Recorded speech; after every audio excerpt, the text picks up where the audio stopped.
ಮನುಗಳ ಗುಡಿಯೊಳಗೆ ಎಲ್ಲಿದೆ ನಂದನ ಎಲ್ಲಿದೆ ಬಂಧನ ಎಲ್ಲ ಇದೆ ಈ ನಮ್ಮೊಳಗೆ ಒಳಗಿನ ತಿಳಿಯನು ಕಲಕದೆ ಇದ್ದರೆ ಒಳಗಿನ ತಿಳಿಯನು ಕಲಕದೆ ಇದ್ದರೆ ಅಮೃತದ ಸವಿಯಿದೆ ನಾನಗೆಗೆ ಅಮೃತದ ಸವಿಯಿದೆ ನಾನಗೆಗೆ ಎಲ್ಲೋ ಹುಡುಕಿದೆ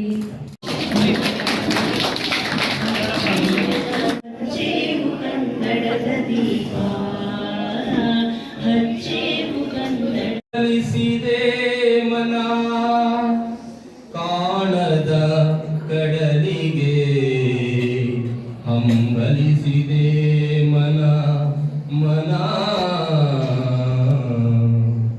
ಕಾಣದ ಕಡಲಿಗೆ ಹಂಬಲಿಸಿದೆ ಮನ ಕಾಣದ ಕಡಲೆ ಹಂಬಲಿಸಿದೆ ಮನ ಕಾಣಬಲ್ಲೆನೆ ಒಂದು ದಿನ ಕಡಲನು ಕೂಡಬಲ್ಲೆನೆ ಒಂದು ದಿನ. ಪ್ರಾರ್ಥನೆಯನ್ನ ಮೇಡಮ್ ಅವರು ತುಂಬಾ ಚೆನ್ನಾಗಿ ಆಡಿದ್ರು. ಅದ್ರ ಜೊತೆಗೆ ಮಕ್ಕಳೆಲ್ಲರೂ ಸಣ್ಣದಾಗಿ ಧ್ವನಿ ಕೂಡಿಸ್ತಾ ಇದ್ವಿ ಅಲ್ವಾ. ಅದು ಬಹಳ ದೊಡ್ಡ ಸಂದೇಶ. ಏನಪ್ಪ ಅಂತ ಹೇಳಿದ್ರೆ, ಎಲ್ಲೋ ಹುಡುಕಿದೆ ಇಲ್ಲದ ದೇವರ ಕಲ್ಲು ಮಣ್ಣುಗಳ ಗುಡಿಯೊಳಗೆ ಇರುವ ಪ್ರೀತಿ ಸ್ನೇಹಗಳ ನಮ್ಮೊಳಗೆ ಇಂಥ ಅದ್ಭುತವಾಗಿರ್ತಕ್ಕಂಥ ಒಂದು ಸಂದೇಶವನ್ನ ಕೊಟ್ಟಿರ್ತಕ್ಕಂಥವರು ಒಬ್ಬ ಶಿಕ್ಷಕರಾಗಿ ಕೆಲಸ ನಿರ್ವಹಿಸಿದಂಥ ವ್ಯಕ್ತಿಗಳು, ರಾಷ್ಟ್ರಕವಿಗಳು, ಖ್ಯಾತ ಕವಿಗಳಾಗಿರ್ತಕ್ಕಂಥ GS ಶಿವರುದ್ರಪ್ಪನವರು. ಅವರು ಈ ಒಂದು ಸಂದೇಶವನ್ನ ಎಲ್ಲಾ ಧರ್ಮಗಳು ಇರತಕ್ಕಂಥ ಎಲ್ಲಾ ಜನರು ಸಹ ಅದನ್ನ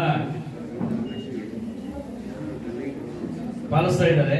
ಹಾಗೇನೆ ಎಲ್ಲ ಜನರು ಕೂಡ ಅದನ್ನ ಅನುಸರಿಸ್ತಾ ಇದ್ದಾರೆ. ಅದು ಅನಿವಾರ್ಯವೂ ಸಹ. ಇತ್ತೀಚಿನ ದಿನಗಳಲ್ಲಿ ಎಲ್ಲ ಜನ ಸಮೂಹ ಏನಾಗ್ತಾ ಇದೆ ಅಂತಂದ್ರೆ, ಗುಡಿ, ಚರ್ಚು, ಮಸೀದಿಗಳನ್ನ ಕಟ್ಟಲು ತಾಮುಂದು ನಾಮುಂದು ಅಂತ ಹೇಳ್ಬಿಟ್ಟು ಬಹಳ ಸ್ಪರ್ಧಾತ್ಮಕವಾಗಿ ಮುಂದೆ ಹೋಗ್ತಾ ಇದ್ದಾರೆ.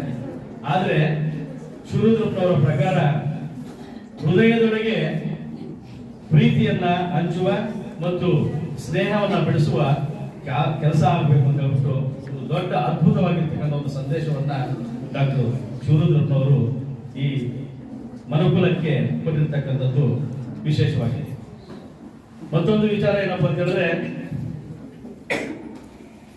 ಅವರ ಜನ್ಮದಿನವನ್ನ, ಅವರ 3ನೇ ಜನ್ಮದಿನೋತ್ಸವ ಇವತ್ತು.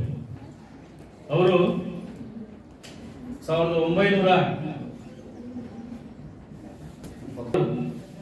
ಫೆಬ್ರವರಿ 7ನೇ ತಾರೀಕು ಜನಿಸಿದ್ದಾರೆ. ಅದೇ 2026ಕ್ಕೆ ನಾವು ಅವರ ಜನ್ಮದಿನವನ್ನ ಬಂಗಾರಪೇಟೆಯಲ್ಲಿ ಆಚರಣೆ ಮಾಡ್ತಾ ಇದ್ದೀವಿ.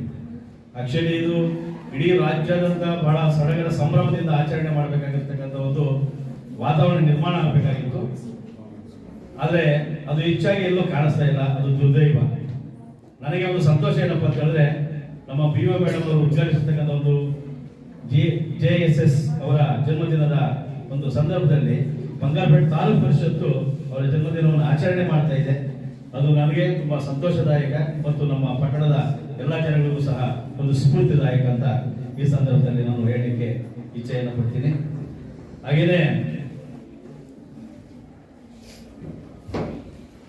ಹೃದಯದಲ್ಲಿ GS ಶಿವರುದ್ರಪ್ಪನವರು ಅವರ ಸಂದೇಶಗಳನ್ನ, ಅವರ ಆದರ್ಶಗಳನ್ನ, ಅವರ ಕವಿತೆಗಳನ್ನ ಜೀವಂತವಾಗಿ ನಾವೆಲ್ಲರೂ ಮೈಗೂಡಿಸ್ಕೊಂಡು ಅದನ್ನ ಜೀವಂತಿಕೆಯಾಗಿ ಇಡಬೇಕಂತ ಹೇಳುತ್ತಾ, ಈ ಅವರಿಗೆ ಜಾತಿ ಇಲ್ಲ, ಅವರಿಗೆ ಧರ್ಮವಿಲ್ಲ, ಅವರಿಗೆ ಭಾಷೆ ಇಲ್ಲ, ಅವರಿಗೆ ಎಲ್ಲೇ ಇಲ್ಲ, ನಿರಾಕಾರನು, ಎಲ್ಲಿ ಬೇಕಾದ್ರೂ ಇರ್ತಾನೆ, ಯಾವ ರೂಪದಲ್ಲಿ ಬೇಕಾದ್ರೂ ಬರ್ತಾನೆ. ಕೆಲವರಿಗೆ ಅನುಭವ ಆಗಿರ್ಬೋದು, ಏನೋ ನಾಳೆ ನಮ್ಮ ಅಮ್ಮನ ಆಪರೇಷನ್, ನಮ್ಮ ಮಗುಗೆ ಆಪರೇಷನ್, ದುಡ್ಡಿಲ್ವಲ್ಲಪ್ಪ ಏನ್ ಮಾಡೋದು ಅಂತ ಚಿಂತೆ ಮಾಡ್ತಿರುವಾಗ ಯಾರೋ ಹಳೆ ಸ್ನೇಹಿತ ಬಂದು ತಗೊಳ್ಳೋ ಅವತ್ತು ನನಗೆ 5,000 ಕೊಟ್ಟಿದ್ಯಲ್ಲ, ತಗೊಳಪ್ಪ ನಿಂದು ವಾಪಸ್ ಕೊಡ್ತಾ ಇದ್ದೀನಿ ಅಂತ ಕೊಡ್ತಾರೆ. ಯಾರದು? ದೇವರು. You should identify. ಕಾಣುವಂತ ಕಣ್ಣಿರ್ಬೇಕು, ಅರ್ಥ ಮಾಡಿಕೊಳ್ಳುವಂತ ಮನಸ್ಸಿರ್ಬೇಕು. ದೇವರು ಎಲ್ಲಾ ಕಡೆ ಇರ್ತಾನೆ. ರಾಜಪ್ಪನ ಹಾಗೆ ದಡ್ರ ಆಗ್ಬಾರ್ದು, ಸ್ಟೇಜ್ ಮೇಲೆ ಕುತ್ಕೊಂಡು ಮಾತಾಡ್ಬಾರ್ದು. ಆಯ್ತಾ? ಗುರುತಿಸ್ಬೇಕು, ಭಗವಂತನನ್ನ ಗುರುತಿಸ್ಬೇಕು, ಭಗವಂತನ ಭಾಷೆಯನ್ನ ಗುರುತಿಸ್ಬೇಕು. ಯಾವತ್ತೋ ಒಂದಿನ ಜೀವನನೇ ಬೇಡ, ನನಗೆ ಬೇಡ ಈ ಬದುಕು ಅಂತ ಕೂತಿರ್ತೀವಿ. ಯಾರೋ ಒಬ್ಬ ಗೆಳೆಯ ಬಂದು ಅಪ್ಪಿಕೊಂಡು ಯಾಕೋ ಆಗಿದ್ಯಾ, ನಾನಿದ್ದೀನಿ ಕಣ, ನಗೋಲೆ, ಪ್ರಪಂಚ ಎಲ್ಲ ತುಂಬಾ ವಿಶಾಲವಾಗಿದೆ ಕಣ, ಬರೋ ನನ್ನ ಜೊತೆಗೆ ಒಂದು ಕೆಲಸ ಕೊಡಿಸ್ತೀನಿ ಅಂತ ಅವನು ಕರ್ಕೊಂಡು ಹೋಗ್ತಾನೆ. ಯಾರದು? ಭಗವಂತ. ಕಷ್ಟವೋ ಹೊಂದಾಣಿಕೆ 4 ದಿನಗಳ ಈ ಜೀವನದಲ್ಲಿ ಅಂತ ಹೇಳಿ. 4 ದಿನದ ಜೀವನ ಇದು. ಹುಟ್ಟುತ್ತೀವಿ, ನನಗೆ 53 ವರ್ಷ. ಮೊನ್ನೆ ತಾನೇ ನಾನು SSLC ಪಾಸ್ ಮಾಡಿದ್ದೀನಿ ಅಂತ ಅನಿಸ್ತಾ ಇದೆ ನನಗೆ. ಮೊನ್ನೆ ತಾನೇ ಹೋಗಿ ಅಪಾಯಿಂಟ್ಮೆಂಟ್ ಜಾಯಿನ್ ಆಗಿದ್ದೀನಿ ಅಂತ ಅನಿಸ್ತಾ ಇದೆ. 25-30 ವರ್ಷಗಳ ಸೇವೆ ಮುಗಿದೋಯ್ತು. ಆಯ್ತಾ? ಇನ್ನೊಂದಷ್ಟು ಒಂದು 15 ವರ್ಷ ಆಯ್ತು ಅಂತಂದ್ರೆ ಪಯಣ ಮುಗಿದೋಯ್ತು ಅಲ್ವಾ? ಅಷ್ಟು ದಿನಗಳಲ್ಲಿ ಎಷ್ಟು ಜಗಳಗಳು, ಎಷ್ಟು ಅಪಾರ್ಥಗಳು, ಎಷ್ಟು ನೋವುಗಳು, ಎಷ್ಟು ಜಂಜಾಟಗಳು ಜೀವನದಲ್ಲಿ. ಒಬ್ಬರನ್ನೊಬ್ಬರು ಅರ್ಥ ಮಾಡ್ಕೊಂಡ್ಬಿಟ್ಟು ಒಬ್ಬರನ್ನೊಬ್ರು ಹೊಂದಾಣಿಕೆ ಮಾಡೋದು ಕಲ್ತ್ಕೊಂಡ್ಬಿಟ್ವಿ ಅಂತಂದ್ರೆ ಜೀವನ ಬಹಳ ಸುಗಮವಾಗಿರುತ್ತೆ.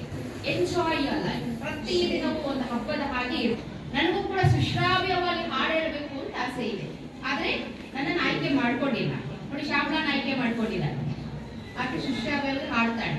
ನನಗೂ ಕಲಿಬೇಕು ಅಂತ ಆಸೆ ಇತ್ತು, ಹಾಡಬೇಕು ಅಂತ ಆಸೆ ಇತ್ತು, ಬಟ್ ಐ ಕುಡಂಟ್.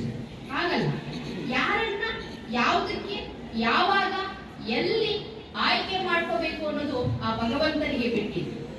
ಇವರು ಬಾಲ್ಯ ಶಿವಮೊಗ್ಗ ಜಿಲ್ಲೆಯ ಶಿಕಾರಿಪುರ ತಾಲೂಕಿನ ಈಸೂರು, ಬೆಳತೂರು, ಹೊನ್ನಾಳಿ ಇಲ್ಲೆಲ್ಲ ಕೂಡ ಇವರು ಮುಗಿಸ್ತಾರೆ.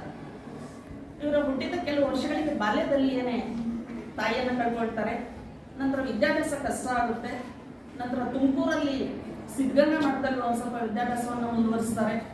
ನಂತರ ಅವರ ತಂದೆ ಕಷ್ಟ ಅಂತೇಳಿ ಆಹಾರದ ಇಲಾಖೆಯಲ್ಲಿ ಕೆಲಸಕ್ಕೆ ಸೇರಿಸ್ತಾರೆ. ಇಷ್ಟು ಚಿಕ್ಕ ವಯಸ್ಸು ಬೇಡ ಅಂತೇಳಿ ಅಲ್ಲಿನವ್ರು ಹೇಳಿದ್ರು ಕೂಡ ನಂತರ ಒಂದಷ್ಟು ದಿನ ಮಾಡಿ ಅದನ್ನು ಬಿಡ್ತಾರೆ. ಇವರು ಅಲ್ಲಿ ಅವರು PUC ಮುಗಿಸ್ತಾರೆ. ಮತ್ತೆ ಅವ್ರಿಗೆ ದುಡ್ಡಿನ ಸಮಸ್ಯೆ ಇರುತ್ತೆ. ತಂದೆ ಕೂಡ ಕುಟುಂಬದ ಒಂದು ಸ್ವಲ್ಪ ಅಷ್ಟು ಅವಕಾಶ ಅನುಕೂಲಗಳು ಇಲ್ಲದೆ ಇದ್ದಿದ್ದರಿಂದ ಕಸಾಗಿ ಮತ್ತೆ ಕೆಲಸಕ್ಕೆ ಹೋಗಿ ಮತ್ತೆ ತಮ್ಮ ಇಚ್ಛೆಯಂತೆ ಓದಲೇಬೇಕು ಅನ್ನುವಂತಹ ತುಡಿತದಿಂದ ಮೈಸೂರಿನ ಯುವರಾಜ ಕಾಲೇಜಿನಲ್ಲಿ BA ಆನರ್ಸ್ಗೆ ಸೇರ್ತಾರೆ. ಅಲ್ಲಿನ ಅವರ ಶಿಕ್ಷಕರಿಂದ ತುಸು ಶಾಮರಾಯರಿರ್ಬೋದು, ವೆಂಕಣ್ಣಯ್ಯ ಅವರು ಇರ್ಬೋದು, ಕುವೆಂಪು ಅವರು ಇರ್ಬೋದು, ಅವರಿಂದ ತುಂಬ ಪ್ರಭಾವಿತರಾಗ್ತಾರೆ. ಹಾಗೇನೆ ಕವನಗಳನ್ನು ಬರೀತಾ ಇದ್ರಂತೆ. ಆ ಕವನಗಳನ್ನು ಬರೀತಾ ಇದ್ದಂಥದ್ದು ಅವರ ಮೇಷ್ಗಳು ಅವರಿಗೆ ಪ್ರೇರಣೆಯನ್ನು ಕೊಡ್ತಾ ಇದ್ದಿದ್ದು ಒಂದು ಸ್ಫೂರ್ತಿ ಆಗುತ್ತೆ ಅವರು. ನಂತರ BA ಆನರ್ಸ್ ಮಾಡಿದ ನಂತರ ಕುಟುಂಬ ನಿರ್ವಹಣೆ ಮಾಡಬೇಕಾಗುತ್ತೆ. ಅದಕ್ಕೋಸ್ಕರ ಅವರು ಆನರ್ಸನ್ನು ಮುಗಿಸಿದ ನಂತರ ದಾವಣಗೆರೆಯಲ್ಲಿ ಅವರು ಒಂದು ಅಧ್ಯಾಪಕ ವೃತ್ತಿಯನ್ನ ಒಂದು ಕಾಲೇಜಿನಲ್ಲಿ ಪ್ರಾರಂಭಿಸುತ್ತಾರೆ. ನಂತರ ಅವರ ತಂದೆ ಮದುವೆಯನ್ನು ಕೂಡ ಇಂದ್ರಾಣಿ ಅಂತೇಳಿ ಅವರ ಪತ್ನಿ ಮದುವೆನ ಆಗುತ್ತೆ. ನಂತರ ಮತ್ತೆ ಮೈಸೂರಿಗೆ ಬಂದು ಅವರು ಮಹಾರಾಜ ಕಾಲೇಜಿನಲ್ಲಿ ಅವರು ಕನ್ನಡ MA ಪದವಿಯನ್ನು ಪಡೆಯುತ್ತಾರೆ. ಇಲ್ಲೆಲ್ಲ ಕೂಡ ಪ್ರಭಾವಿತರಾಗಿದ್ದು, ಅವರು ಓದ್ತಾ ಇದ್ದಿದ್ದು ಇವೆಲ್ಲ ಕೂಡ ಬರೀಬೇಕು ಅನ್ನುವಂಥ ತುಡಿತ, ಓದಬೇಕು ಅನ್ನುವಂಥ ತುಡಿತ, ಮತ್ತೆ ಕೇಳಿಸ್ಕೊಳ್ಬೇಕು ಅನ್ನುವಂಥ ಒಂದು ತುಡಿತ ಅದಮ್ಯವಾಗಿ ಶಿವರುದ್ರಪ್ಪನವರನ್ನ ಕಾಡ್ತಾ ಹೋಗುತ್ತೆ. ಒಂದು ಸಣ್ಣ ಎಕ್ಸಾಂಪಲ್, ಒಂದು ಉದಾಹರಣೆ ಕೊಡೋದೇ ಆದರೆ, ಅವ್ರಿಗೆ MA ಪದವಿ ಮಾಡುವಂಥ ಸಮಯದಲ್ಲಿ ಕರ್ನಾಟಕದ ರಾಜಕೀಯ ಮತ್ತು ಸಾಂಸ್ಕೃತಿಕ ವಿಷಯವನ್ನು ಕುರಿತಂತ ಒಂದು ಪತ್ರಿಕೆ ಇರುತ್ತೆ, ಒಂದು ಪೇಪರ್ ಪರೀಕ್ಷೆಯಲ್ಲಿ. ಅದಕ್ಕೋಸ್ಕರ ಅವ್ರು ಏನ್ ಮಾಡ್ತಾರೆ ಅಂತಂದ್ರೆ, ಸಾಂಸ್ಕೃತಿಕ ಅಧ್ಯಯನಕ್ಕೋಸ್ಕರ ಕಲ್ಚರಲ್ ಸ್ಟಡಿ ಅನ್ನುವಂಥ ವಿಷಯವನ್ನ ತಿಳ್ಕೊಳ್ಳುವಂಥದಕ್ಕೋಸ್ಕರ ಅವರು ಸೋಮನಾಥ್ಪುರಕ್ಕೆ ಹೋಗಿ ಸೋಮನಾಥ್ಪುರದ ದೇವಾಲಯವನ್ನ ಅದರ ಇತಿಹಾಸವನ್ನ ತಿಳಿದು ಬರ್ತಾರೆ. ಅವರು ನಿರೀಕ್ಷೆ ಮಾಡಿದಂಥ ಪ್ರಶ್ನೆ ಕೂಡ ಇರುತ್ತೆ, ಅದಕ್ಕೆ ಉತ್ತರವನ್ನ ಬರೆದಂಥವ್ರು.